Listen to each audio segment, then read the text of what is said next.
யாராவது உங்களை fashion sense கம்மியா இருக்குன்னு சொல்லியிருக்காங்களா? இல்ல உங்களுக்கே நம்மளோட ஃபேஷன் சென்ஸ் பூரா இருக்குன்னு ஃபீல் பண்ணிருக்கீங்களா? கவலையே படாதீங்க. நான் சொல்றேன் இந்த 5 டிப்ஸ் மட்டும் ஃபாலோ பண்ணுங்க. 2025ல உங்களோட ட்ரெஸ்ஸிங் சென்ஸ் வந்து 0ல இருந்து பீக்குக்கு கண்டிப்பா கொண்டு போகலாம்.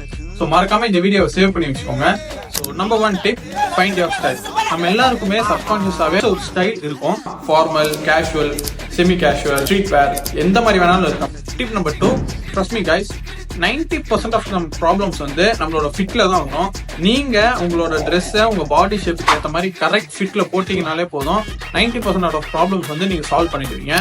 Tip number 3, don't be the product of big brand. So டிஷர்ட்டா இருந்தாலும் சரி, ஷர்ட்டா இருந்தாலும் சரி, பிராண்டோட பெரிய லோகோ இருக்கிற மாதிரி இருக்கிற ட்ரெஸ்ஸை அவாய்ட் பண்ணிடுங்க. அது ஒரு big no. Tip number 4, always start with classics rather than buying 20 clothes. உங்க பட்ஜெட்க்கு ஏத்த மாதிரி இருக்கிற பெஸ்ட் குவாலிட்டியில இன்வெஸ்ட் பண்ணி வாங்கி வச்சுக்கோங்க. கண்டிப்பா உங்களுக்கு